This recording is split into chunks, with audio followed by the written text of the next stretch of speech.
Society के अंदर अगर मेरा बाप आईएएस है या मेरा बाप डॉक्टर है, तो क्या आप मुझे उन गंदी निगाहों से देखना बंद कर दोगे? आप मुझे मेरे साथ छुआछूत जातिवाद करना बंद कर दोगे?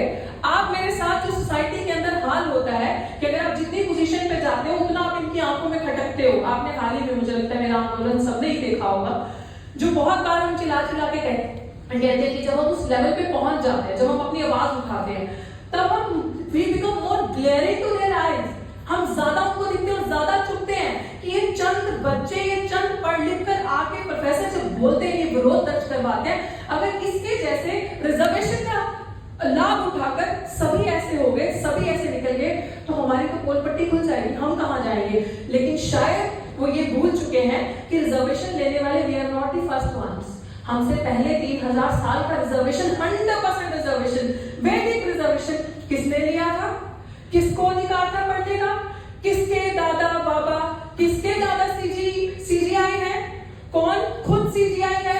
किसका बेटा जज है? मेरा दादा तो नहीं है, मेरा बाप तो नहीं है, मैं तो नहीं हूं। तो फिर 100% कोलेजियम सिस्टम से बैठने वाले कौन है?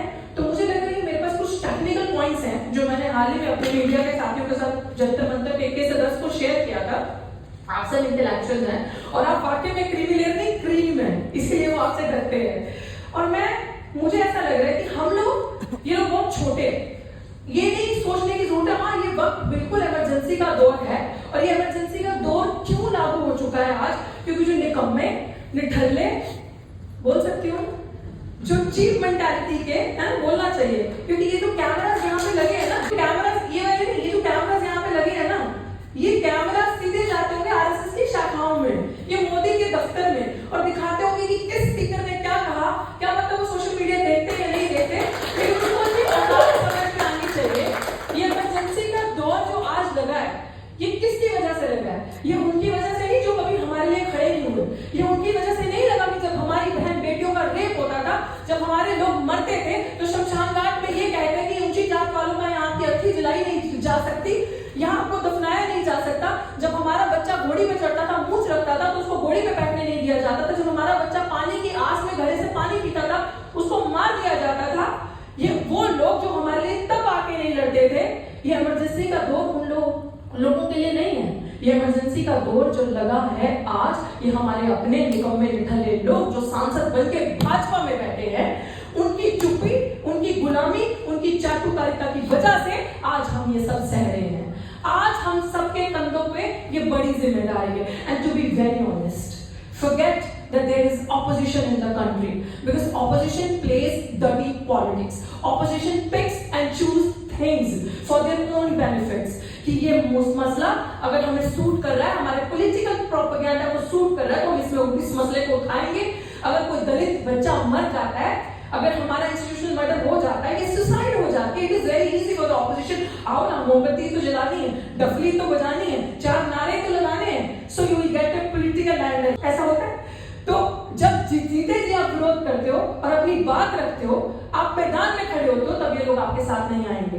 सो ये आपके ऊपर बहुत बड़ी और मेरे पर रिस्पॉन्सिबिलिटी है that we are the real voice of the opposition and the voice of dissent in today's time। हम लोगों पे जिम्मेदारी है। एंड आई थिंक मेरे कंधे इतने मजबूत हैं कि ना मैं जेल से डरती हूँ, ना मैं इनकी खोखली धमकियों से डरती हूँ, ना मैं इनकी रेप की धमकियों से डरती हूँ, क्योंकि मुझे इतना पता है कि मैं इतनी सक्षम हूँ। और मैं अपने साथ जो हमारी टीम भी है, और हम अपनी महिलाओं को भी ये सिखाते हैं कि अगर मुझे कोई उंगली लगा के छुएगा, तो मैं वो उंगली नहीं, मैं पूरा हाथ वापस लेकर आऊंगी।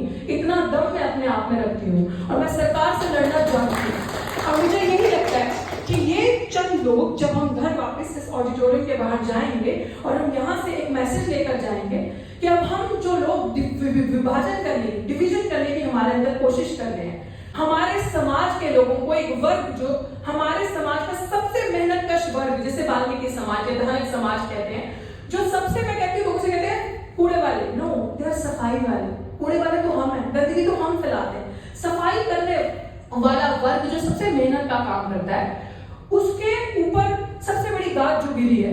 हर दिन देखो, तीसरे दिन दिल्ली जंतर मंतर या दिल्ली के किसी मंत्री के ऑफिस के बाहर तो धरना लगा के बैठा था, भैया नौकरी पक्की कर दो, वही ठेकेदारी प्रथा हटा दो, हमारी जो नौकरी है, फोर्थ ग्रेड थर्ड जो भी है, इसको पक्का कर दो। सरकार ने नहीं किया ना, आपने पक्का नहीं किया, और आप ये कह रहे हो कि आपका हक ये वाली जाति वाले लोग खा गए। इन लोगों के लोग पढ़ के आईएएस बन गए, डॉक्टर बन गए, एक्सपाइजी बन गए, लेकिन ये आपका हक खा गए। हम हक नहीं खाए, हमने हक नहीं खाया। सरकार ने जो उनका हक अधिकार बनता था, जो 12वीं पास तक फ्री एजुकेशन का जुमला दिया, वो 12वीं पास तक नहीं चाहिए। 12वीं पास किया हुआ बच्चा आईएएस नहीं बन सकता, 12वीं पास हुआ बच्चा बड़ी बड़ी पोजीशन पे जाकर नहीं बैठ सकता। उनको free higher education till PhD और whatever they want to do, वहां तक उनको फ्री एजुकेशन मुहैया कराया जाए, नंबर 1। ये मेरा पहला सुझाव है, जिसके लिए ये ध्यान से सुनना। हम नहीं, हम सेकंड में खड़े होंगे, सेकंड लाइन में। पहली लाइन में कौन खड़ा होगा?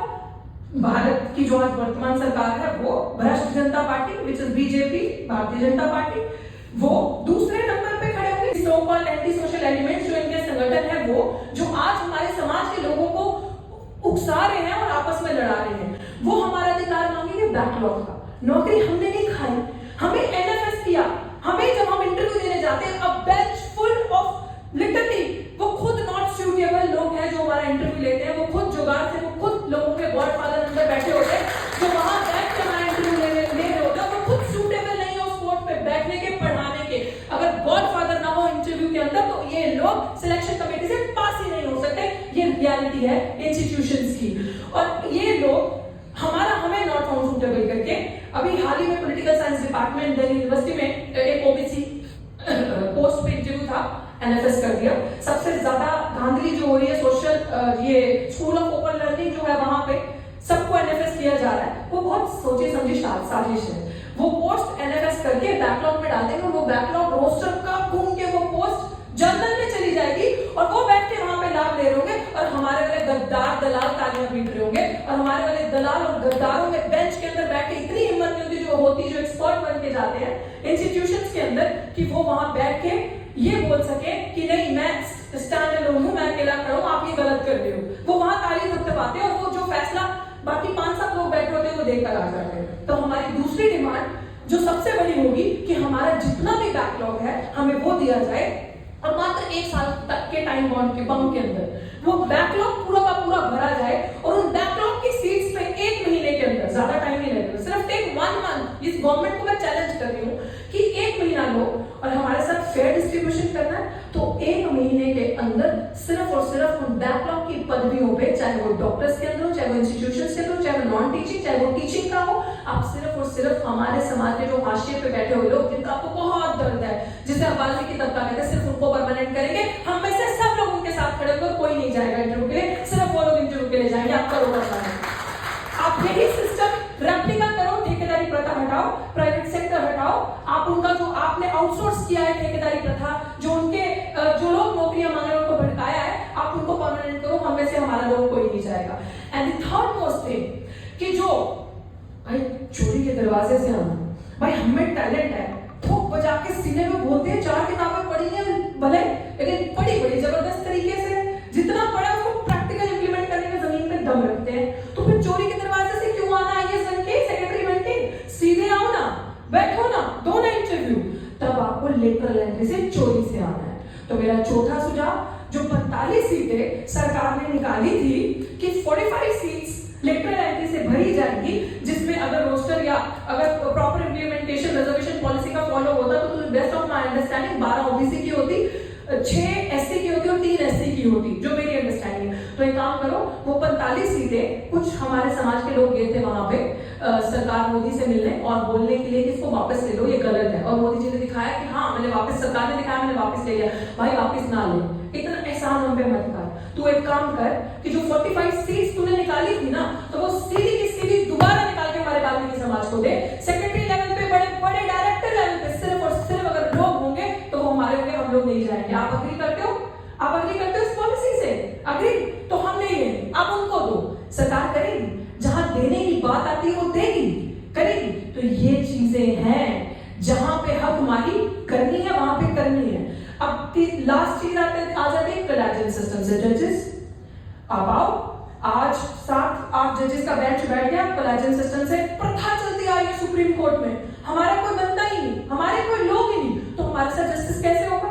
उन्हीं के लोग, उन्हीं के जज। आज मैं तेरी बेटी को बनाऊंगा, कल तू मेरे बेटे को बना, दोनों के अंदर शादी होगी, रिश्ता, उसकी आगे जनरेशन उनको ऐसा ही हो रहा है ना, कुछ गलत तो नहीं बोल रहे, बाद में करेक्ट कर लेगा, यही है ना, यही चल रहा है। तो एक काम करो, कॉलेजियल सिस्टम लागू करो, हमारे लोगों को सीधे सीधे जज बनाओ। और ये डिमांड्स हम लोग, मैंने पहले बताया, हम लोग सेकंड खड़े होंगे लड़ाई में, जंतर मंतर पे कॉल बेशक हम दे देते, लेकिन सेकंड पहले ये जो बीजेपी के सो कॉल्ड इंटेलेक्चुअल्स जिन्होंने ये तालियां बजा रहे हैं, हमारे लोगों को उकसा रहे हैं, लड़ाई करवा रहे हैं, हाल ही में भी हमारे एक साथी पर अटैक करवाया है, तो इस तरीके से फर्स्ट लाइन में ये लोग खड़े होंगे ये अधिकार मांगने के लिए, और दूसरी लाइन में हम लोग खड़े होंगे कि अगर ये भाग जाए तो लठ लेके भी तैयार रहना है ना वापस वहां बिठाने के लिए, तो वहां हम इनके स्वागत के लिए खड़े रहेंगे। सो दिस इज हाउ ये सारी चीजें, मुझे लगता है कि बेसिक बात यह है, क्योंकि देसी भाषा में हमारे जो समाज का पिछड़ा वर्ग जो पीछे रह गया हर हालत में, उसको समझाने की जरूरत है कि कहाँ आपके साथ ठगी हो रही है। मुझे ये लगता है कि जो पिछले 15-20 सालों से हम लोग सिविल सर्विसेज का एग्जाम, जो कि थोड़ा सा माना जाता था कि ये एक फेयर प्रोसीजर है, जो कि अब नहीं रहा। आपने नीट में देख लिया क्या हुआ, आपने देख लिया कि किस तरीके से लेटरल एंट्री लोगों को घुसपैठ करवा रहे हैं, लेकिन जो एक फेयर सिस्टम माना जाता था, हमें लगता था कि ठीक है सिलेक्शन प्रोसेस सही है, उसमें इनको ये चीज लगी कि 15-20 सालों से जो दलित, आदिवासी और मुस्लिम समाज के बच्चे जो हैं, ये सिर्फ पास करके आ रही है, ये टॉप कर रहे हैं। तो जब टॉप कर रहे हैं तो बड़ी पोजीशंस मिलेंगी, तो बड़ी पोजीशंस मिलेंगी तो डिसीजन मेकिंग बॉडी में रहो, उस बॉडी में रहोगे तो डिसीजन मेकिंग बॉडी में जब आपके लोगों के लिए कुछ ऐसा डिसीजन बन रहा होगा, बड़े बड़े ब्रेन्स बैठ के वहां पे, ब्यूरोक्रेट्स बैठ के कुछ गड़बड़ी कर रहे होंगे, तो ऑब्वियसली जहां के हो, अगर जमीर जिंदा है तो बुरा और डर तो लगेगा ना उन लोगों के लिए।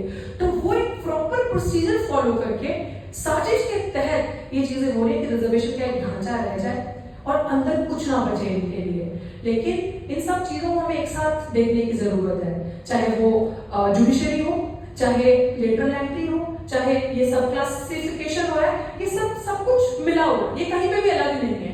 तो मुझे ये लग रहा है कि सब चीजों को समझते हुए आज इस इमरजेंसी के दौर में अगर हम अपनी जिम्मेदारियां, अपनी चीजें समझ लें, पे बैक टू सोसाइटी अम्बेडकर साहब ने कहा था, तो पे बैक टू सोसाइटी यही है कि अगर मेरे पास कोई गुण है, कोई समझ नहीं आ रही किसी को, कोई ग्रुप है, जैसे हाल ही में मेरी कुछ वाल्मीकि समाज के लोगों के साथ मीटिंग हुई, there were few ladies who are working on contractual basis सफाई कर्मचारियों के पोजीशंस पे। कल ही रात में डिबेट हो रहा था, बात हो रही थी, उन्होंने मुझे कहा कि हम बहन जी लड़ाई नहीं चाहते, हमारे समाज में ये जो डिवीजन क्रिएट हो रहा है हम नहीं चाहते, हम नहीं चाहते हमारा समाज टूटे, बस हमें एक ही जो है सरकार ने सालों से ये लालच दिया हुआ है कि आपकी नौकरी पक्की हो जाएगी, और अभी हमें 15,000 रुपए मिलते हैं और हमें लगता है जब हम पक्के हो जाएंगे हमारी आर्थिक स्थिति बढ़ेगी तो हम आगे जाएंगे। लेकिन तो मैंने उनसे सवाल किया कि आप क्या करती हो, आपकी बेटी क्या करती है और आपके बच्चे कितने हैं, क्या करते हैं? तो शी सेड कि मेरे पूरे खानदान में, मेरे जवाई से लेके, मेरी बेटी से लेके, मेरे पति से लेके सब सफाई कर्मचारी हैं और उनका एजुकेशन 10वीं से ऊपर नहीं है। समझ रहे हैं आप स्थिति? तो रिजर्वेशन अगर हटाना और ये कहना कि हम अधिकार खा गए, और वो तो एक ड्रामा होके रह गया ना कि जब उनको एजुकेशन फ्री देना सबसे पहला स्टेप है कि पढ़े, आगे आए और उस रिजर्वेशन का लाभ ले सके।